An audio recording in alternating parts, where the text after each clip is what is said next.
एक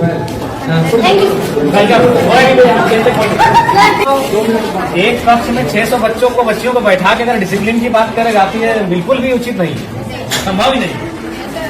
हार्डली इस कमरे की अपॉर्चुनिटी से 190 से 120 बच्चे बैठ सकते हैं। 90 से 160 मतलब नामांकन है, 240 प्रेजेंट है, तो संभव ही नहीं कि कोई क्लास ले पाएंगे। ठीक है, आप निश्चित रहिए, हम लोग इस विषय में बहुत जल्द आगे बढ़ते हैं और आपकी जो असुविधा है उसके लिए खेद है, लेकिन हम लोग उस दिशा में आगे बढ़ेंगे, काम कर रहे हैं। ये कौन सा क्लास है? 11 है। फैकल्टी क्या है? पढ़ाई लिखाई ठीक से कर रहे हैं ना? देखिए, मन लगा के पढ़िएगा ना, क्योंकि हम लोग जो है मिडिल क्लास फैमिली से आते हैं। भले आपके प्रिंसिपल आपके साथ खड़े हैं, आपके एमएलए भी आपके साथ खड़े हैं, लेकिन हम लोग मिडिल क्लास फैमिली से आते हैं और हमारी पूंजी शिक्षा ही है। हमारे मम्मी पापा के पास उतने पैसे नहीं है कि अगर हम शिक्षा में अच्छा नहीं करेंगे तो हम कोई बढ़िया व्यापार को आगे बढ़ा सकते हैं, हम बड़े शहरों में जाके अपने आप को स्थापित कर सकते हैं। हमारी पूंजी ही हमारा एजुकेशन है। हम जितना बेहतर से यहाँ से निखर के जाएंगे उतना हम अपने आप को स्टेब्लिश करेंगे। इसलिए आप लोग किसी भी प्रकार का कोई कंप्रोमाइज नहीं कीजिएगा। हम जानते हैं कि हो सके आपको समस्या आएंगी, क्योंकि बहन लोग को थोड़ी आ सकती है, क्योंकि आज भी लोगों की मानसिकताएं वैसी हैं, लेकिन आप निश्चिंत रहिए, अब जमाना बदला है, जमाने के लोगों की सोच बदली है और हमें लगता है कि बेटा और बेटी को समान दृष्टिकोण से लोग देख रहे हैं। तो आपको भी कुछ अगर सुविधाएं आएंगे तो उससे आपको पार जाना है, और कभी शिकायत और समस्या को लेकर अपनी पढ़ाई से कंप्रोमाइज मत कीजिएगा, इस चीज से कंप्रोमाइज मत कीजिएगा। देखिए, हम दूसरा का उदाहरण नहीं देंगे, आपके बीच आपके एमएलए खड़े हैं और हम आपको बताना चाहेंगे, हम अभी भी स्टूडेंट हैं। अभी हम धनबाद विनोद बिहारी महतो विश्वविद्यालय से डॉक्टर ऑफ फिलोसफी के स्कॉलर हैं, और ऐसा नहीं कि कंटिन्यू 2018 में हमारा एडमिशन है, बीच में 2 साल बाधित हुआ है, क्योंकि इसमें होता है कि साल में 1.5 साल में आपको प्रेजेंट करना पड़ता है अपना थीसिस। तो हम अभी भी कंटिन्यू हैं, क्योंकि हमने कभी एजुकेशन से कंप्रोमाइज नहीं किया है। कभी आज हम आपके एज एमएलए के रूप में आपके बीच खड़े हैं, और हमें तो लगता है कि आप कम से कम हमसे बेहतर परिवार से ताल्लुक रखते होंगे, क्योंकि हम उतना समय नहीं कि हम आपको अपनी घटना सुनाए, लेकिन संक्षिप्त में इतना बताना चाहेंगे कि हमने उस माँ ने हमें पढ़ाया है जिसने 28 साल की उम्र में अपने पति को खोया था। मात्र 28 ईयर हमारी माँ की आयु थी। हमारा जो छोटा भाई था वो मैंने गर्भ नहीं था, उसका जन्म भी नहीं हुआ, तो दुनिया उसने देखा नहीं, तो उस समय हमारे पिता को हमारी माँ ने खोया था। उसी साल हमारे दादाजी का भी देहांत हुआ था, और ठीक उससे 2 साल पहले हमारी एक बहन और एक भाई, और उससे ठीक 1 साल पहले 1.5 साल पहले हमारे एक बहन का भी डेथ हुआ था। तो उस परिस्थिति में एक स्त्री ने हमारा परवरिश किया, और आज आपके एमएलए के रूप में हम हैं। हमने कभी एजुकेशन से कंप्रोमाइज नहीं किया है। आज भी हम स्टूडेंट हैं, आज भी हम स्कॉलर हैं। इसलिए आपको आपके एमएलए ये संदेश देना चाहेंगे कि किसी भी परिस्थिति में आप अपनी पढ़ाई से समझौता नहीं कीजिएगा। यही आपकी पूंजी है, क्योंकि आपके माता पिता अगर सक्षम है तो अच्छी बात है, हम भी शुभकामना देते हैं कि आप बहुत सक्षम हो, लेकिन ये अधिकांश ये सत्य है कि हम लोग मिडिल क्लास फैमिली से आते हैं और हमारी पूंजी पैसा नहीं है, हमारी पूंजी एजुकेशन है। आप जितना यहाँ से निखर के जाएंगे उतना बेहतर आपका भविष्य होगा।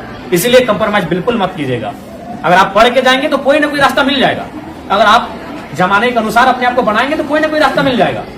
अगर दुनिया में इतने लोग हैं तो उतना रास्ता भी है, लेकिन आप अपने आप को सुयोग्य रखोगे तब ना।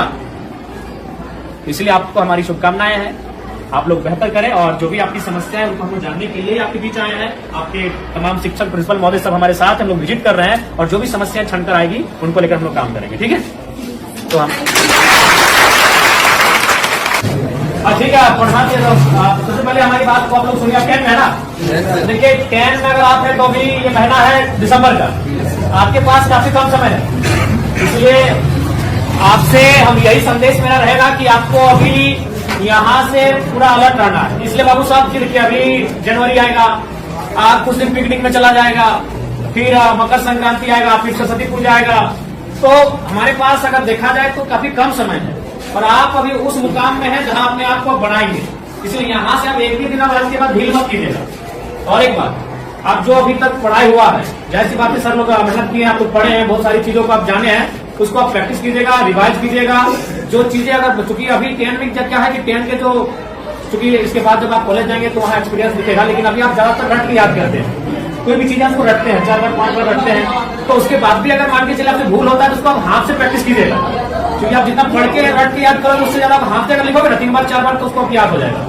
जो चीजें आपको लगता है कि नहीं इसको हम मेमोरी नहीं कर पा रहे हैं, याद नहीं कर पा रहे हैं, तो उसको आप कम से कम हाथ से प्रैक्टिस कीजिएगा, कई बार रफ लीजिएगा, उस रफ में 4 बार 5 बार लिखिएगा उस प्रश्न का उत्तर, तो आपको याद होने लगेगा। और एक बात सबसे महत्वपूर्ण याद रखिएगा, क्योंकि आप अभी अपने जीवन का सबसे महत्वपूर्ण उम्र में है, यही है, ये जो एज होता है ना, ये इसको हम लोग टीन एज कहते हैं। हमको अपने आप को बनाना भी यही है और बिगाड़ना भी यही है। अब ये डिपेंड आप पे करता है। देखिए, आपके माता पिता तो इस उम्मीद से आपको भेजें कि मेरा बेटा वहां जाएगा, गुरु जी के सानिध्य में बैठेंगे, पढ़ेंगे तो पढ़ के आएंगे, लेकिन अब आप यहाँ क्या व्यवहार करते हैं ये आप पे डिपेंड करता है। तो इसीलिए आप यहाँ 4 घंटा, 5 घंटा, 6 घंटा समय देते हैं, तो उस 6 घंटा का रिजल्ट आना चाहिए ना।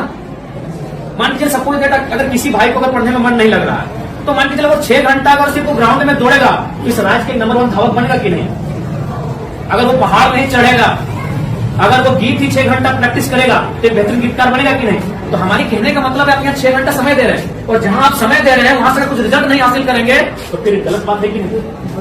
तो इसलिए आप यहाँ 6 घंटा समय दे रहे हैं, अपना 5 घंटा आप समय दे रहे हैं, तो इसलिए यहाँ से आपको परिणाम हासिल करके जाना है, यहाँ से आपको रिजल्ट लेके जाना है। इस बात को आपको ध्यान में रखना है, ठीक है? बाकी आपको जहां असुविधा होगी, आपके शिक्षक, आपके प्रिंसिपल तो साथ में ही, आपके विधानसभा के आपके एमएलए, हम भी आपके साथ हैं, जहां हमारी आपको जरूरत पड़ेगी आप हमें बेहतर याद कीजिएगा, ठीक है?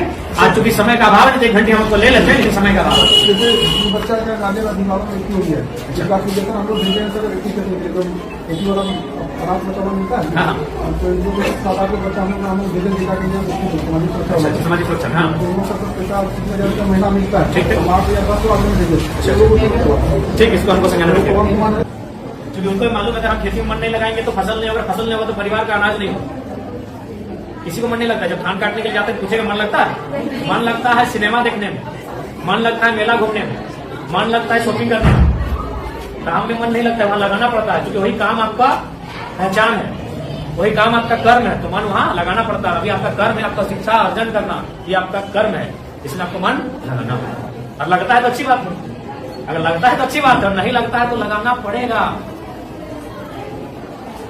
और बाकी आपकी समस्याओं से हम लोग अवगत हो रहे हैं, काफी समस्याएं हैं आपके विद्यालय में, और आपकी समस्याओं का निराकरण के लिए हम लोग हमेशा प्रयासरत रहेंगे। और आप लोग बढ़िया से बढ़िया आगे पढ़िए, हमारी शुभकामनाएं हैं। अगर कुछ समस्याएं होंगी आप सीधा हमसे संपर्क कीजिएगा, और बेहतर अपनी बात को रखिएगा, डर भय मत कीजिएगा कि हम आपके एमएलए हैं, हम आपके एक सहयोगी के रूप में आपको दिशा पथ प्रदर्शक के रूप में आए हैं, आप बेहतर हमें याद कीजिएगा, ठीक है? और एकदम मन ध्यान लगा